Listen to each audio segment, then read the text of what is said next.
Episode की शुरुआत में जीडो हमें बताते हैं कि वो जाय फैमिली का सबसे बड़ा बेटा था जो वहाँ पर सबसे पहले गया था। उस वक्त इस बच्चे ने जीडो को चौंका दिया था और ये 4 गार्डियंस में से एक था। लेकिन वो अचानक से एक दिन ये सब चीज़ छोड़कर जाय फैमिली को भी छोड़कर बिना किसी वजह के वहाँ से चला जाता है।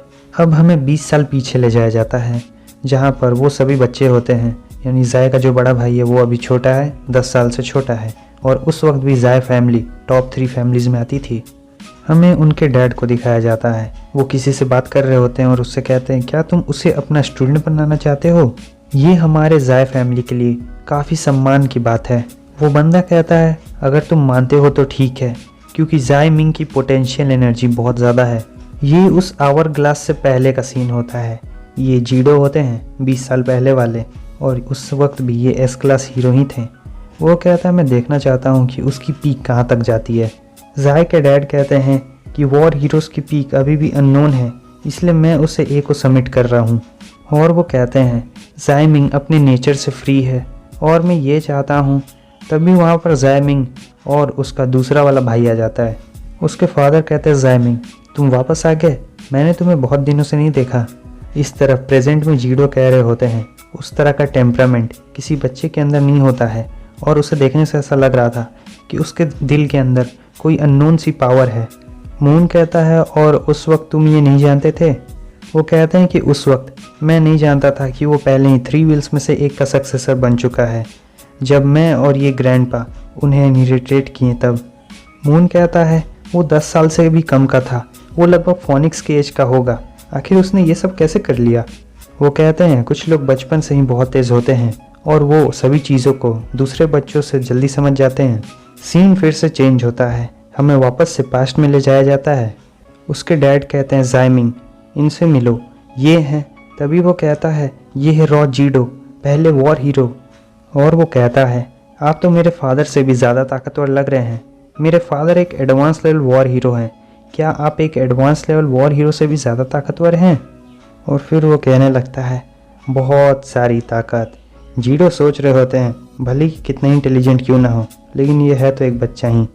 तभी जाय के बोलने में थोड़ा सा चेंज आता है और वो कहता है मगर जाय मिंग तुमसे बहुत ज़्यादा ताकतवर है। भले ही मैं एक जूनियर वॉर लेवल हीरो क्यों ना हूँ, लेकिन मैं तुमसे बहुत ज़्यादा बेहतर हूँ। जीडो सोच रहे होते हैं इस छोटे बंदे की ऑरा दूसरे लोगों से बिल्कुल अलग है, क्या इसीलिए इसका पोटेंशियल भी इतना कमाल का है। जीडो कहते हैं वेल तुम मुझसे बहुत ज़्यादा ताकतवर हो, बहुत ज़्यादा ताकतवर। जाय मिंग कहता है क्या आप कंफ्यूज हैं। सीन चेंज होता है और अब प्रेजेंट में आता है जहां जीडो कह रहे होते हैं मुझे अभी भी वो वक्त याद है जब जाय मिंग ने ये बातें कही थी, और उसकी वो चमकीली आंखें। क्या एक पर्सन जो फ्यूचर में कंफ्यूज रहेगा, आखिर क्या है इसका मतलब।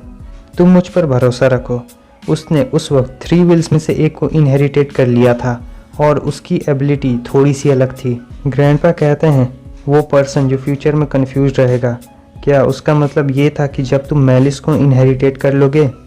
और उसके बाद वो थोड़े 3 व्हील्स के बारे में बताने लगते हैं कि जब वो उसे इनहेरिटेट करते हैं तो उन्हें थोड़ा सा अलग महसूस होता है और उन्हें एक अलग आवाज़ सुनाई देती है। तो जाय मिंग ने उनसे पहले एक व्हील को इनहेरिटेट कर लिया था, इसीलिए ये सब के बारे में उसे अच्छे से पता था। जीडो कहते हैं मगर जाय मिंग ने कौन से व्हील को इनहेरिटेट किया था ये हमें नहीं पता है। मून कहता है वो जाय मिंग, तो अब वो कहाँ पर है। जीडो उसे बताते हैं कि मैं और ग्रैंडपा बस उसके उस विल को फील कर सकते हैं जो उसने इनहेरिटेट किया था, लेकिन मुझे लगता है कि अभी भी उसके विल ने उसे रिकॉग्नाइज नहीं किया है। मून इस बात को सुनकर हैरान हो जाता है और कहता है क्या जाय मिंग को भी उस विल ने रिकॉग्नाइज नहीं किया, आखिर इसके लिए कौन सी क्वालिफिकेशन चाहिए। मुझे लगा था उसके जैसा एक जीनियस आराम से उसे रिकॉग्नाइज कर लेगा। ग्रैंडपा बताते हैं इसके पीछे भी एक बहुत बड़ा कारण है। ये सब चीज़ें जो चल रही थी, हमने इस चीज़ को जानने के लिए बहुत सारे साल गवा दिए ऐसे ही, और काउंटडाउन ऐसे ही चलते रहा। मून कहता है रॉच तुम लोग को वो क्यों चाहिए।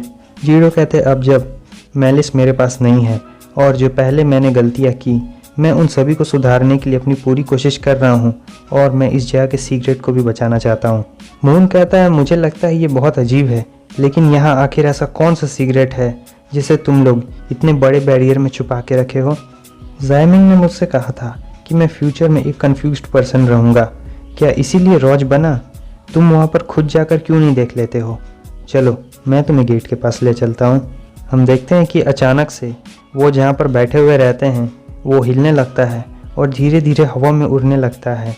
वो एक छोटा सा पहाड़ होता है, छोटा नहीं बड़ा ही होगा, और वो हवा में उड़ रहा होता है। अब वो लोग गेट के पास जाने वाले होते हैं। जीडो कहते हैं वो चीज़ इन्हीं पहाड़ों में है और तुम्हें उन्हें खुद से ढूंढना होगा।